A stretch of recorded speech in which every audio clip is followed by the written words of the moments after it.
தலைவர் அன்புமணி ராமதாஸ் அவர்களுடைய நிலைப்பாடும் இந்த வன்னியர் இட ஒதுக்கீட்டுல எப்படி இருக்கும், அதை நீங்க எப்படி எதிர்பார்க்கறீங்க? என்னைக்குமே சமூக நீதி ஐயா சமரசம் செஞ்சுட்டு தான் வரலாறே கிடையாது. கூட்டணி மாதிரி இருக்கலாம், திமுக கூட்டணி வச்சிருக்கலாம், அண்ணா திமுக கூட்டணி வச்சிருக்கலாம், பாரதிய ஜனதா கட்சியோட கூட்டணி வச்சிருக்கலாம்.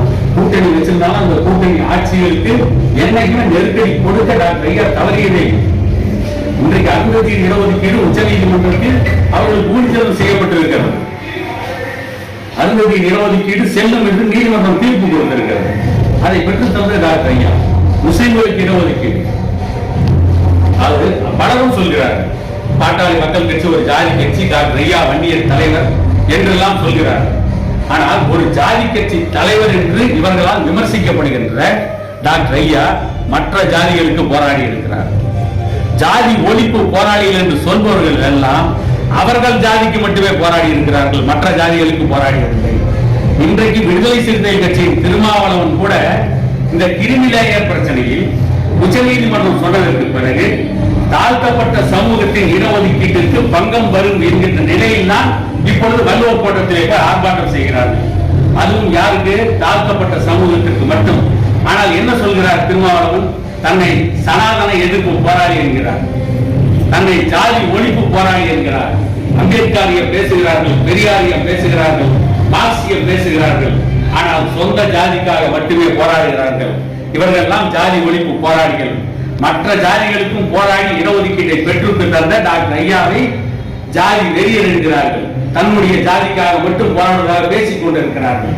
இதெல்லாம் திராவிடம் செய்கின்ற சூழ்ச்சி. எப்பொழுதுமே கலைஞர் கருணாநிதி அவர் மீது என்றைக்காவது ஒரு குற்றச்சாட்டு சுமத்துகின்ற பொழுது அந்த குற்றத்திற்கும் தனக்கும் சம்பந்தம் இல்லை, தான் நிரபராதி என்று நிரூபித்ததாக கலைஞர் காலத்திலிருந்து இன்று வரை, ஏன் அண்ணா காலத்திலிருந்து இன்று வரை அவர்களுக்கு எந்த வரலாறும் கிடையாது. அவர்களை குற்றவாளி என்று சொல்லிவிட்டால் அவர் மீது யார் குற்றம் சுமத்தினார்களோ அவர்களை குற்றவாளியாக காட்டி இவர்கள் தப்பித்துக் கொள்வார்கள். அதை தவிர வேறு எதுவும் செய்திருக்கேன். உதாரணத்திற்கு பேரறிஞர் அண்ணாவிடம் பத்திரிகையாளர்கள் கேட்டார்கள், உங்களுக்கும் சினிமாடிகை பத்மினிக்கும் தொடர்பு இருக்கிறதா என்று. அண்ணா என்ன சொல்லியிருக்கலாம்? எனக்கும் பத்மினிக்கும் தொடர்பில்லை என்று அண்ணா சொல்லியிருக்கலாம். ஆனால் அண்ணா என்ன சொன்னார்?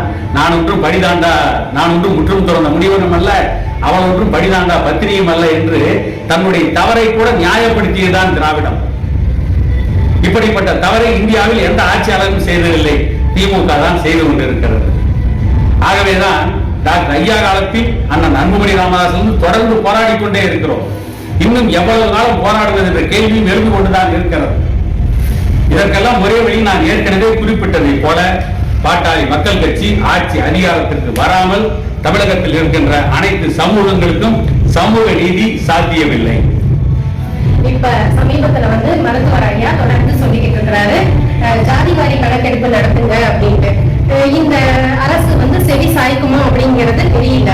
ஆனா இப்ப பாத்தீங்கன்னா கர்நாடகா மாநிலம் அதெல்லாம் ஜாதிவாரி கணக்கெடுப்பு நடத்தியிருக்காங்க. இது நம்மளுடைய தமிழ்நாட்டில் இந்த ஜாதிவாரி கணக்கெடுப்பு நடத்த இந்த அரசு ஒப்புக்குமா? இது சாத்தியமாகுமா அப்படிங்கிற ஒரு கேள்வி. சாத்தியமாகும். தமிழ்நாடு அரசு ஜாதிவாரி கணக்கெடுப்பு நடத்தலாம்.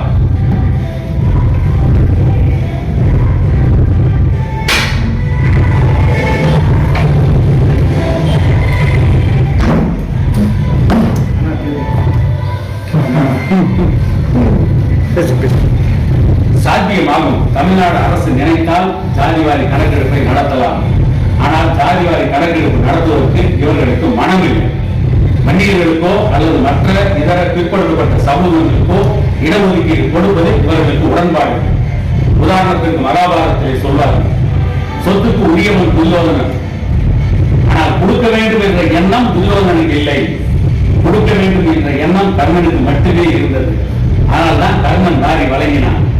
இன்றைக்கு இவர்கள் துரியோதனுடைய மனப்பான்மையில் இருக்கிறார்கள். கொடுக்க வேண்டும் என்ற எண்ணம் இன்றைக்கு ஸ்டாலினுக்கும் இல்லை, அவருடைய அமைச்சர்களுக்கும் இல்லை, அந்த கட்சிக்கும் இல்லை, அவருடைய கொள்கையிலும் அது இல்லை. அவருடைய கொள்கையெல்லாம் டாஸ்மாக் மதுபான கடைகளை திறந்து விடுவது, மக்களை குடிக்க வைப்பது, பெண்களுக்கு சம உரிமை கொடுப்பது. எதில் கொடுப்பது? டாஸ்மாக் மதுபானத்தை குடிப்பது. இன்றைக்கு பள்ளிக்கூட மாணவியிலிருந்து மதுபானத்திற்கு அடிமையாகிவிட்டார்கள். பெண்களுக்கு சம உரிமையை சாராயத்தில் கொடுத்து விட்டார்கள். இன்னொரு கேள்வி ஐயா, இதுவரை தமிழகத்தில் ஆண்ட இத்தனை இந்த திராவிட கட்சிகள் தான் மாறி மாறி ஆண்டுகிட்டு இருக்கு, அதை நம்ம பாக்குறோம். ஆனா பெண்களுக்கான ஒரு டாஸ்மாக்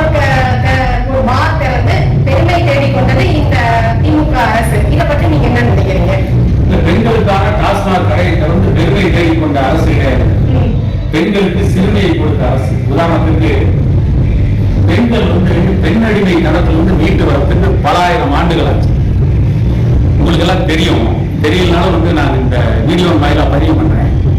கோவில்களுக்கு பொட்டு கட்டி பெண்களை தேவதாசிகளா நேர்ந்து விட்டாங்க. என்ன சொன்னாங்க? அந்த பெண்கள் கோயிலுக்கு போய் தேவதாசிகளா இருந்தாங்கன்னா அவங்களுக்கு புண்ணியம் கிடைக்கும். இன்னும் சொல்ல போனால் இந்த பரதநாட்டிய கலையை உருவாக்கியதே பெண்கள் தான், இந்த தேவதாசிகள் தான். அவர்கள் உருவாக்கிய பரதநாட்டிய கலையைத்தான் பார்ப்பனிய சமுதாயம் தனக்கு சொந்தமானது என்று அபகரித்து சென்று விட்டார்கள். அந்த தேவதாசிகள் தான் பரதநாட்டிய கலையை உருவாக்கினார்கள். அந்த தேவதாசி முறைக்கு எதிராக சட்டம் கொண்டு வர வேண்டும் என்று பிரிட்டிஷ் பாராளுமன்றத்தில் பிளாஸ் சாரதா என்கின்ற எம்பி பேசுகிறார். அப்பொழுது அங்கே கூடியிருந்தவர்கள் தேவதாசி முறை இந்துக்களுக்கு புனிதமானது, ஆகவே இதை ஏன் இவர் எதிர்க்க வேண்டும் என்று கேட்ட பொழுது பிலாஸ் சாரதா திருப்பி கேட்டார், அப்படி என்றால் அவ்வளவு புனிதமான வேலைக்கு உங்கள் வீட்டு பெண்களை அனுப்பலாம் அல்லவா, ஏன் மற்றவர்கள் வீட்டு பெண்களை அனுப்புகிறீர்கள் என்று அவர் கேட்டதற்கு பிறகுதான் பிரிட்டிஷ் அரசாங்கம் அந்த தேவதாசி தடை சட்டத்தை கொண்டு வந்த தடை சட்டத்திற்கு பெயரே பிலாஸ் சாரதா சட்டம். பெண்களை உடன்கட்டை ஏற்றிய கொடுமை இருந்தது, பெண்களை வெறும் போகப் பொருளாக மட்டுமே பார்த்த கொடுமை இருந்தது, பெண்களை மிகப்பெரிய அடிமையாக நடத்தப்பட்டார்கள். ஆனால் இன்றைக்கு பெண்கள் ஒலிம்பிக் ஓட்டப்பந்தய முறை வெல்கிறார்கள், பெண்கள் அதிகாரத்திற்கு வருகிறார்கள், பெண்கள் ஆட்சி அதிகாரத்தை கைப்பற்றுகிறார்கள், பெண்கள் கல்லூரியில் இன்றைக்கு கோலேச்சுகிறார்கள். இன்னும் சொல்ல போனால் மாணவிகள் தான் அதிக மதிப்பெண்களை பெறுகிறார்கள், அவர்கள் தான் கல்வியிலே முன்னேறுகிறார்கள்.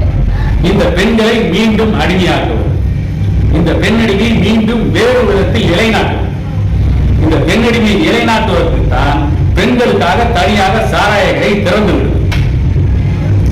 பெண்களுக்கு தனி பள்ளிக்கூடத்தை திறந்து விடுங்கன்னா கேட்கல, பெண்களுக்கு தனி பஸ் கொடுனா ஏதோ ஒரு பஸ் விட்டாங்க, பெண்களுக்கு தனி கல்லூரி கொடுனா கேட்கல, பெண்களுக்கு வாழ்வியல் ஆதாரத்தை கொடுங்கன்னா கேட்கல, சாராய கிடத்தை திறந்து விடான என்ன அர்த்தம்? ஒரு திரைப்படத்துல PS வீரப்பா பேசியிருப்பாரு, மது மங்கை மணி மகுடம். பெண்களுக்கு மது கொடுக்க வேண்டியது, அந்த பெண்களை அடிமையாக்க வேண்டியது, இவர்கள் மட்டும் மணிமகுடத்தை வைத்துக் கொண்டு ஆட்சி நடத்த வேண்டியது. இந்த குறுகிய மனப்பான்மை பெண்களை அடிமையாக மாற்றுகின்ற மற்றொரு திட்டம். இவர்கள் பாரதிய ஜனதா கட்சியை குறை சொல்கிறார்கள், அவர்களிடம் மோசமான திட்டத்தில் திராவிட கட்சிகள் இருக்கிறது. பெண்களை மீண்டும் அடிமையாக்க வேண்டும். டாக்டர் ஐயா போன்ற ஒரு சில தலைவர்கள் தான் பெண்களை தெய்வம் என்று சொல்லிக் கொண்டிருக்கிறார்கள். பெண் தெய்வத்தை அடிமையாக்கி அவர்களை மீண்டும் போகப் பொருளாக்கி அதன் மூலம் தன்னுடைய ஆதிக்கத்தை நிலைநாட்டிக் கொள்ள திராவிட கட்சி விரும்புகிறது, திமுக விரும்புகிறது. அதன் விளைவுதான் அவர்களுக்கு தனியாக சாராய கிடைக்கும். நிறைய கேள்விகள் கேட்டோம். ஐயா அவர்கள் நம்மளுடைய கேள்விகளுக்கெல்லாம் மிக சிறப்பான பதில் கூறிய ஐயா அவர்களுக்கு நன்றி. அனைவருக்கும் வணக்கம். நன்றி. வணக்கம், அனைவருக்கும் வணக்கம். இவர் எங்களுடைய பாட்டாளி மக்கள் கட்சியின் எழுச்சிமிகு பேச்சாளர் எடப்பாடி துரைசாமி அவர்கள். இவரிடம் இப்ப நம்ம என்ன கேட்க போறோம்னா, வன்னியர்களுக்கான இடஒதுக்கீடு சம்பந்தமான கேள்விகளை கேட்க போறோம். முதல் கேள்வி, ஐயா வணக்கம். முதல் கேள்வி இப்ப அதிமுகவின் முன்னாள் முதலமைச்சர் எடப்பாடி பழனிசாமி அவர்கள், நான் வன்னியர்களுக்கான 10.5% இடஒதுக்கீடு கொடுத்ததுனாலதான் என்னுடைய பதவி போயிடுச்சு அப்படிங்கிற ஒரு அபாண்டமான பழி சுமத்தி இருக்கிறாரு. அதை பத்தி நீங்க என்ன நினைக்கிறீங்க? அப்ப வன்னியர்களுக்கு இடஒதுக்கீடு கொடுக்க கூடாதுன்னு எடப்பாடி பழனிசாமி நினைச்சிருந்தாரா? அவருடைய வன்மை வெளிப்படுத்தல. வன்னியர்களுக்கு இடஒதுக்கீடு கொடுக்கணும். வன்னியர் சமூகம் இந்த தமிழகத்துடைய ஆகப்பெரும் சமூகம், இந்த தமிழகத்துடைய விவசாய குடி, போர்க்குடி, இந்த சமூகம் இடஒதுக்கீடை பெறக்கூடாது, இந்த சமூகத்துக்கு இடஒதுக்கீடு கொடுக்க கூடாது அவர் நினைச்சிருக்காரு. அவர் கொடுத்ததே இந்த தேர்தலில் வன்னியர்களுக்கு இடஒதுக்கீடு கொடுத்துட்டா ஏற்கனவே அதிமுக பிளவுபட்டு கிடக்குது, வன்னியர்கள் ஓட்டு போட்டுவாங்க, நாம இப்போதைக்கு வெற்றி பெற்றலாம், ஜெயிச்சிடலாம், மீண்டும் முதலமைச்சர் ஆயிடலாம், அதுக்கு பின்னால வன்னியர்களுக்கு இடஒதுக்கீடு இருந்தா என்ன இல்லைன்னா என்ன என்ற முடிவுல எடப்பாடி பழனிசாமி இருந்திருக்காருன்றது நல்லாவே தெரியுது. ஏற்கனவே எடப்பாடி பழனிசாமி எப்பொழுதும் வன்னியர்களுக்கு எதிரானவர் என்ற ஒரு குற்றச்சாட்டு இருந்து கொண்டே இருக்கிறது. அந்த களங்கத்தை இவர் இடஒதுக்கீடு 10.5% வன்னியர்களுக்கு கொடுத்ததன் மூலம் அந்த களங்கத்தை துடைத்து விட்டார் என்று நினைத்தோம். ஆனால் இன்றைக்கு அவரும் வன்னியர்கள் மீது வன்மத்துடனே இருக்கிறார். ஏற்கனவே நான் சில கேள்விகளை கேட்டிருக்கிறேன். இதுவரை தமிழகத்தை இதற்கு முன்பு ஆண்ட சோழ பேரரசுகளுக்கு உறையூர் திருச்சியில் தலைநகராக இருந்தது, பல்லவர்களுக்கு காஞ்சிபுரம் தலைநகராக இருந்தது, பாண்டியர்களுக்கு மதுரை தலைநகராக இருந்தது. இவர்கள் சொல்கின்ற இந்த அதிமுக திமுக சொல்கின்ற திராவிட நாட்டிற்கு எது தலைநகராக இருந்தது? எதுவுமே கிடையாது. எந்த பின்னணியும் இல்லாமல், எந்த வரலாற்று பின்னணியும் இல்லாமல் திராவிடம் என்ற என்கின்ற இல்லாத சொல்லை சொல்லி இந்த மக்களை ஏமாற்றிக் கொண்டிருப்பவர்கள் இந்த மண்ணின் மைந்தர்களுக்கு, இந்த மண்ணின் போர்க்குடிகளுக்கு இடஒதுக்கீடை கொடுத்துவிடக் கூடாது என்பதில் திமுக, அதிமுக இரண்டு கட்சிகளும் உறுதியாக இருக்கிறது என்பதுதான் எடப்பாடி பழனிசாமியுடைய பேச்சில் அந்த வன்மத்தை வெளிப்பட்டிருக்கு. சரிங்கய்யா, இப்போ தமிழகத்தை ஆண்டுக்கூடிய இந்த திமுக அரசு ஏன் வன்னியர்களுக்கான இடஒதுக்கீடை கொடுக்காம இருக்காங்க? அதை நீங்க எப்படி பாக்குறீங்க?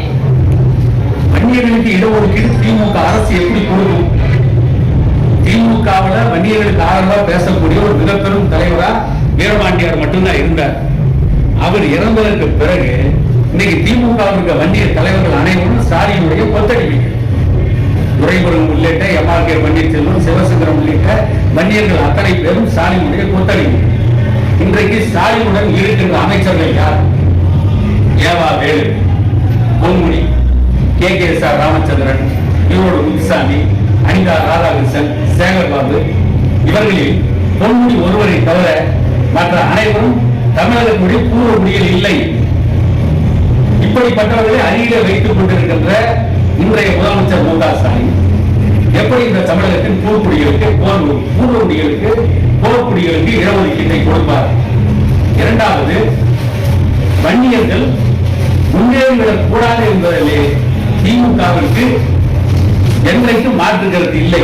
வன்னியர்கள் முன்னேறிவிடக் கூடாது, வன்னியர்களுக்கு எந்த உதவியும் செய்துவிடக் கூடாது, அவர்களுக்கான சமூக நீதியை கொடுத்து விடக் கூடாது. ஆனால் அவருடைய ஓட்டை வாங்கி மட்டும் கோட்டைக்கு போய் கொட்டம் அடிக்க வேண்டும் என்பதிலே திமுக உறுதியாக இருக்கிறது.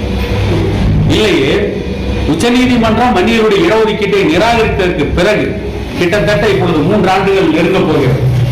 இன்று வரை அந்த இடஒதுக்கீடு சம்பந்தமாக எந்த தகவலும் இல்லை. விக்கிரவாண்டி இடைத்தேர்தல் வரப்போகிறது.